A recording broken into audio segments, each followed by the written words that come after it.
Hello there, you're watching Easy Garage. I'm Evan. This is a 2023 Lotus Evija. It is the most iconic Lotus in decades, and I think this is a milestone for all new Lotus electric cars. Also, this car is the first hypercar Lotus ever produced. Alright, I'm gonna show you guys all the quirks and the features of, not really, because this is not a real production car, not even a pre-production car. But there are still some interesting details I can share with you guys. Shall we start? First of all, let's start right here. Most weird or quirky thing outside of this car, for me or those old school petrol heads, it's gotta be here, right? There's nothing here. Do you feel something's missing, right? I feel like I'm missing my ears. But it is the future, and it's gonna be more common for electric vehicles. Like Lotus Electra, equipped with digital rear view mirrors, gonna be delivered in July this year. And you can't avoid those aerodynamic holes outside of this car, right? But this kind of hole is quirky or weird for other brand, other sports car. But for Lotus, it is what Lotus stands for. And some of you guys might notice this car is low. I mean, really low. Here, only one finger hardly pushed in. But it got air suspension, so this is the lowest, I think it's the lowest position of this car for just stand still. If you want to drive on street, it can rise up like 2 fingers. If you're standing in front of this car, like I do now, you will find this car is wide. I mean, it's quite wide. Even I don't have any car to compare with right now, but this Lotus Evija definitely got a hypercar level scale. And there's another details I want to talk.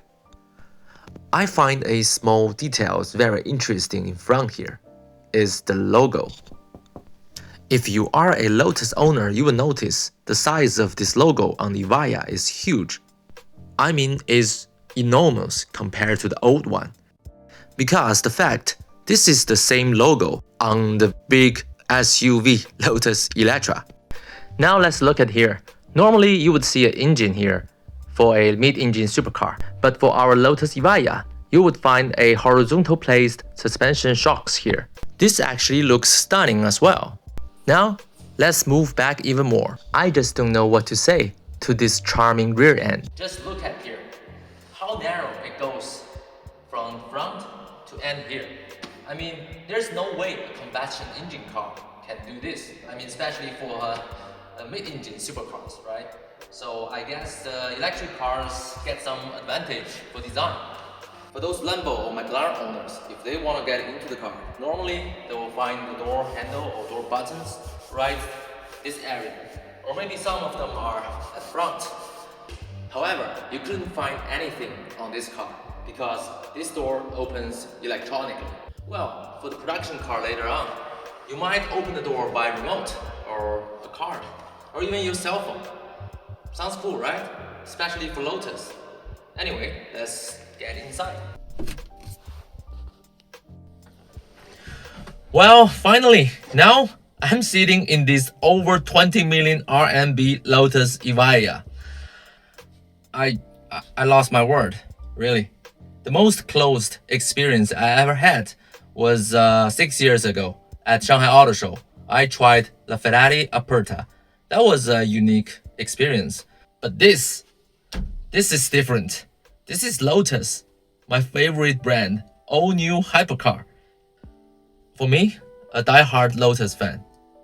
It's like living the dream. Okay, that's enough for my personal emotions. Let's talk about some quirks here.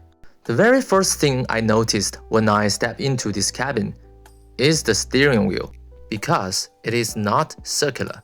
It's more like a rectangle shape. It certainly looks cool, because most of the professional race cars use this type of steering. However, it does have some problem.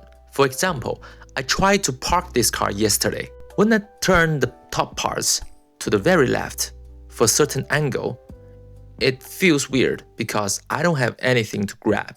But this might not be a problem if they have those variable gear ratio steering for the production car later on. And I'm always a big fan of Alcantara. You just can feel the grip. Surprisingly, although this is only a demo car, not even a pre-production car, all the switch, button, and knobs here on this steering feels production ready. I mean, it does feel good enough for this type of car. Here's another quirk or details I need to tell you. Front windshield, old side windows, and rear one. I guess from the sound of it, you guys already know it's not a glass, it's Lexan, a special lightweight component used on majority of race cars. Speaking about race car, here's another race car type of layout here. These pedals are very easy to do a left foot brake. Also, from this angle, you would notice both driver's side or passenger side are quite roomy, especially for this type of car. As I always tell my friends what Lotus is, it's not a sports car, it's a race car. Just see for yourself. Look at the cabin. Everything you see is carbon fiber. Carbon fiber door panel, carbon fiber seats, dash, everything. Even the floor, the whole chassis. Oh, except the Alcantara headliners. And this is an electric car, right? Only one digital dash here, and 3 other screens for the digital rear view mirrors. That's it. There is no other screens in this car, and there is no infotainment whatsoever. Storage room, only one storage here. Maybe you can put, one phone, a small phone here. That's it. 2023 Lotus flagship. Prove my word. Lotus is a race car. So, those are the quirks and features that I find interesting about this Lotus Evija. Don't forget to smash the like button and subscribe. Thank you. I'm Evan. Till next time.